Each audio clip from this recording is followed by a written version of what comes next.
Hi guys! Gawa naman tayo ng dessert. Ito ang peach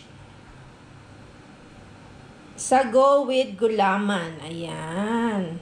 Ayan yung mga ingredients. Meron tayong condensed milk, gulaman, any color of your choice. Meron tayong all-purpose cream. Meron lalagyan din natin ng coconut gel or nata de coco.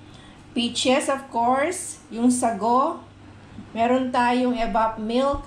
At lalagyan din natin ng chia seeds. Ayan. Ayan siya, guys. So, lulutuin muna natin yung ating gelatin or yung ating gulaman.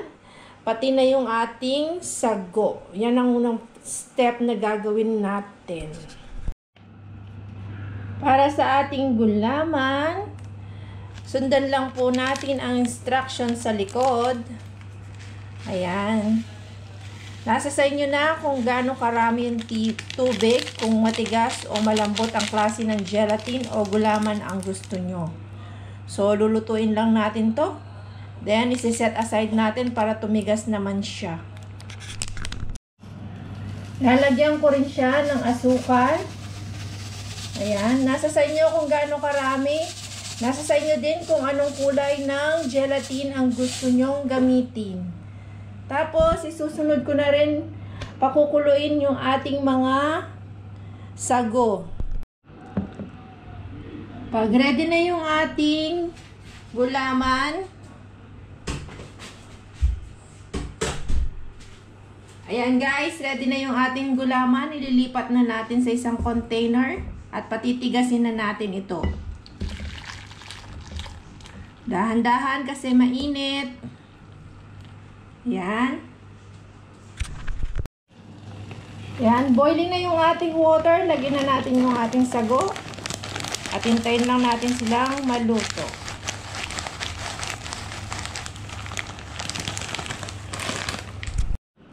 So, habang hinihintay natin yung ating sago na maluto, slice muna natin yung ating mga peaches.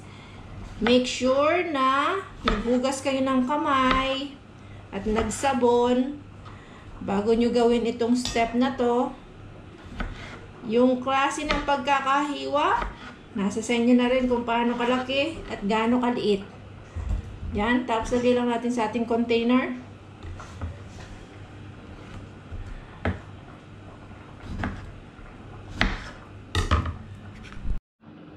Ayan, tapos na lahat ng ating mga peaches. Set aside muna natin. Tapos yung ating cream, yun muna ang ating paghalu-haluhin habang naghihintay tayo sa ating mga sago. At yung ating gulaman na tumigas. Lagay na natin ang ating condensed milk. Tapos yung ating all-purpose cream. Pagsabayin na natin.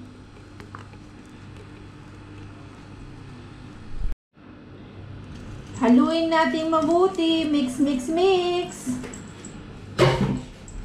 Tapos, sunod naman natin ilalagay ang ating evaporated milk.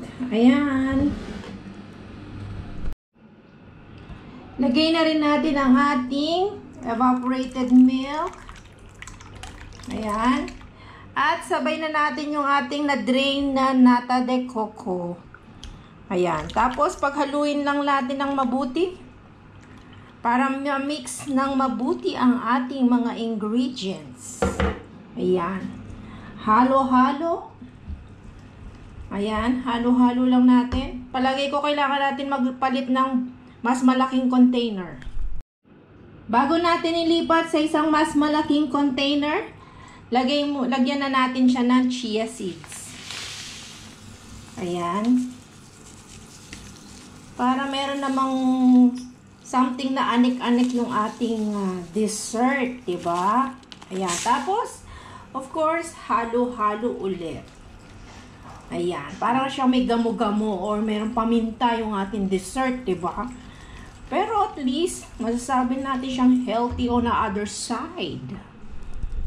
Sunod na natin ilagay ang ating mga peaches dahil hindi pa luto yung ating sago. At i-check ko na pagkatapos yung ating mga gulaman kung matigas na siya at kailangan na natin siyang i-slice. Siyempre, halo-halo ulit. Ayan. Update sa ating gulaman. Nilagay ko muna siya dyan sa loob ng fridge para bumilis ang pagtigas niya or pag-firm. Ito naman yung update para sa ating sago. Ayan na sila.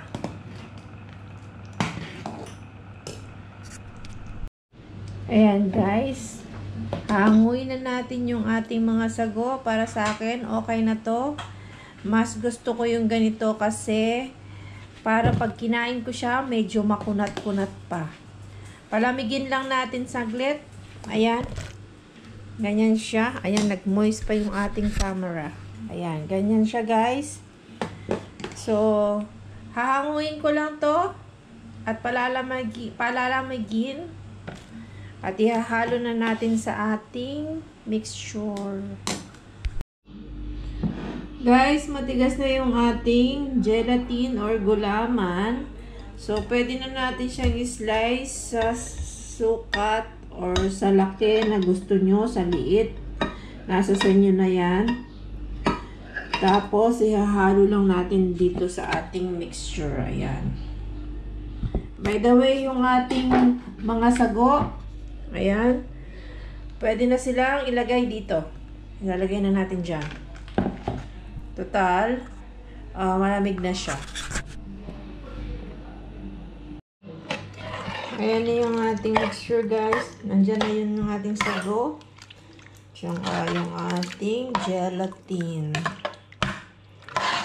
Ayan na siya. Ayan siya. Ayan na po yung ating finished product na peaches with sago and gulaman.